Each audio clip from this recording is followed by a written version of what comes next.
Hello Battlefield and fellow platoon members, Moby here, bringing you another Battlefield squad deathmatch. So Justin needed his, I think it's an LED 6. See, this is the problem when you get an LAV. Sorry.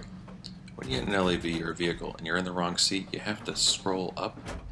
I wish there was a way if you put down on the D-pad, you can go down a seat so you can get in the driver position, because they wanted me to drive. I'm pretty comfortable in the vehicle, so and I'm probably more effective than running around with a gun. These guys are probably better using a gun than I am, so that's my problem. You have to toggle up through the seats, because if you don't want to get out and get yourself killed, you got to go through them, so that's kind of a pain. I wish they could, if you push down on the D-pad or something like that. This is obviously Xbox. You can hop down a seat. But we have Justin here.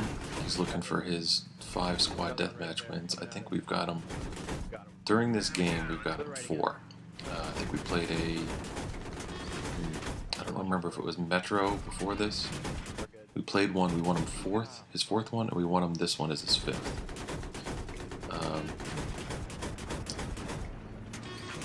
So we got Brewski, we got Soy Boy, who's a friend of somebody's. I'm not quite sure.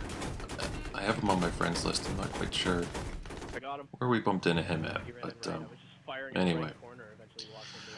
Oh, so anyway, I was out for traveling technically for business for a week. I didn't have time before I left, and then obviously the week I got back from this business trip, I was kind of inundated with things to do and catch up on, so I've been gone for a little while. So I appreciate you subscribers having some patience and taking some time, and I know I don't pump out videos like crazy, so at least I don't wear you out, but the problem is I would rather put out more.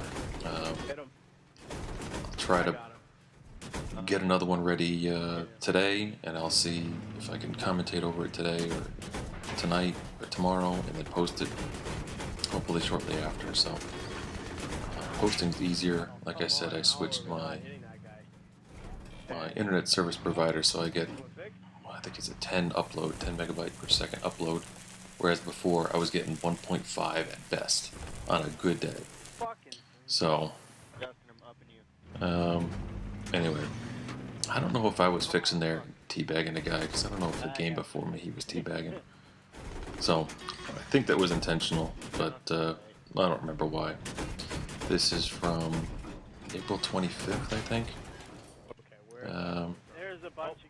So yes, for the past couple months we've been trying to get Justin on his new account some of these squad deathmatch wins, because it's not a favorite mode of mine, but I gotta find the one before this. And Slippery was in the one before this. During the start of this game, he had to split. But I mean, we were running around like crazy. Like, we were within 10-20 meters of each other at all times, which is clearly the way to go. Doing this game, if all 4 people are communicating, you can't have any randoms, because you can't be doing other things. If you're in a flank, you flank as a team. If you're going to go straight up the gut, you go as a team.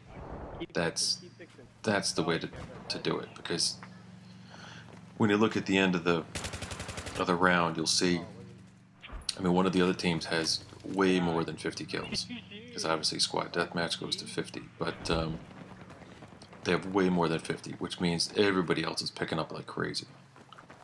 So this here I got a little too aggressive, trying to think I was going to get someone's freaking tags, which of course I didn't. So the only nice benefit of that is I mowed down 2. And I'm sure his boyfriend was very unhappy with spawning in and getting instantly killed. So every once in a while I'll have to make note of the score. We're squad A, obviously. Kind of noob tip of the day: when you're in squad deathmatch, your squad is blue, everybody red is a bad guy, because they light up over their head, so all the squads are red. We are 13, I think it's 14 to 15 right now. So the only problem is, my thing with squad deathmatch, technically it's like 4 on 12. You know, you got so many other people on the other teams. I think, yeah, there you go, you can see that. Only one squad had 3 people in it, everybody else had 4. So we're going 4 on 11. Now we do pretty well here, but we did really well one of the last matches. But this is not my favorite format of the game. I don't know, it's just not my thing. Because then if we have all the guys, if we get 12 or 12 guys or 8 guys in the chat, you got a couple guys outside of the chat, you can't play on the same team. And even if you're on different teams, it's not just you versus your guys on the other team. It's you versus 4 your friends versus 8 enemies. So it's not my favorite format. And then one time, Tugboater and I tried to do some squad rush, and that was a freaking disaster. Our team was terrible. Their team was communicating because we only had Tug and I and somebody else. How do we get separated? See, Slip. Saw 2. I didn't empty my mag on 1, and I had more left over for the other guys. So I exhibited some self-control with the trigger. I thought that was quite impressive. For me, I take little wins at a time. I'm definitely no rocket scientist here. But anyway, so for business, if people know what I do, there's I guess an awards trip for the best performer in your group, and we have several different groups within our organization, which is a division of this company that I'm in, and I think 22 of us or something went on this trip. Obviously all paid for. They scheduled the flights and whatnot, and you get to bring a significant other of your choice. So I brought my wife, and wound up going to St. Kitts and Nevis, which is in the Caribbean.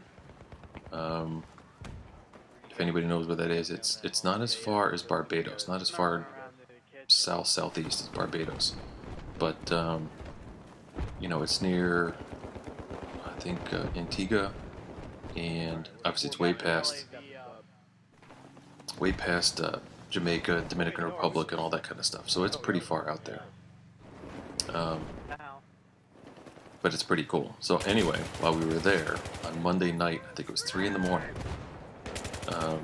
we had a 5.3 earthquake, which was about 170, 180 miles east, almost due east. And they said it was 60 kilometers, you know, underwater, down, deep. So if I'm doing my math right, I think that's about 160 or 170 miles deep as well. So anyway, well, so this part here, I knew they were going to flank, so which is why I turned around, but then we started losing guys down here, and I couldn't win the gun battle. I was doing terrible. But anyway, so I call some people in the States, and I'm like, hey, did you hear the news about the earthquake? And they're like, no. And I think that's part of, I think anybody could argue that's part of what Americans do. Is, you know, if it didn't happen to us, it doesn't count. And yes, I'm American, obviously, but I try to be a little more sensitive to things like that, but you know, obviously it didn't happen in the States, it didn't happen at all. So no, nobody heard about it. I go to look it up on the internet later, and yeah, it's in some Caribbean online newspapers, kind of articles and things like that. But you know, no mention of an earthquake. But at 3 o'clock in the morning, there was a boom, and some people heard it, some people didn't. I felt the shaking, and we were on the 2nd, 3rd floor of this hotel. Obviously, I was already sleeping, but that woke me up, and then the fire alarm in the hotel was going off for 40, 50 minutes. They couldn't turn it off. They kept turning it off. It would go on again.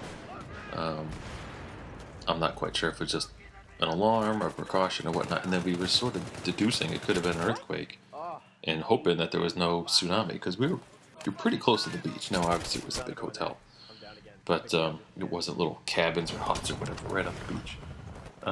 But you never know how big it is, because I didn't know how big the earthquake was at the time.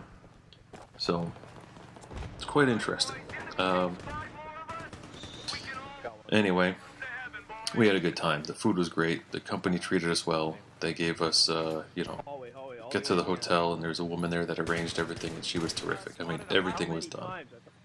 We had a, oh, more bursting. Look at that, Slip. we had a company dinner on the beach catered Monday night, and then that's why Monday night at 3 o'clock it was a little disturbing because we were up a little late. And then Tuesday morning we had our business meeting, and obviously you have to have this was an awards trip, but you have to have a business meeting so the accountants can you know, take that as a write-off that it was, you know, all business. So and that's fine, I understand, but it's nice to be rewarded for some of the work, whether it's work or luck that you get done. But anyway, so you'll notice here it's pretty darn close, 46 to 47. They lost a ticket because they had 48, so somebody picked up. They pushed pretty well. They were doing pretty well. Now the squad C wasn't terrible, D was pretty poor, but you'll see some of the ranks are pretty low. So if you can keep running into that low squad and keep farming your kills off those guys, that's the thing to do. You don't want to go head to head against the other best squad, you know, the guys that are keeping up with you, because you want to surpass their kills. But other than that, I don't have a lot of advice for squad, you know, squad deathmatch. But we tied here. Brewski clearly carried the freaking team. I barely went positive. You know, I thought we came together pretty well, but 4 of us chatting was nice, getting it done. I think we're on a little late. Brewski's generally on late. Rain will stay up pretty late, but for me, I've been having some Xbox issues. I bought another one, but it was used, and I'm having issues, so I haven't been on the past couple nights. And there's a score for you. I think I went 13-8, so it wasn't terrible. But I'll bring you a little bonus clip here, and I'll show you a little picture that I took from the trip. So I appreciate you guys watching. Thank you very much. And remember, keep your stick on the ice. You bastard. I was after him. Okay, that is solid.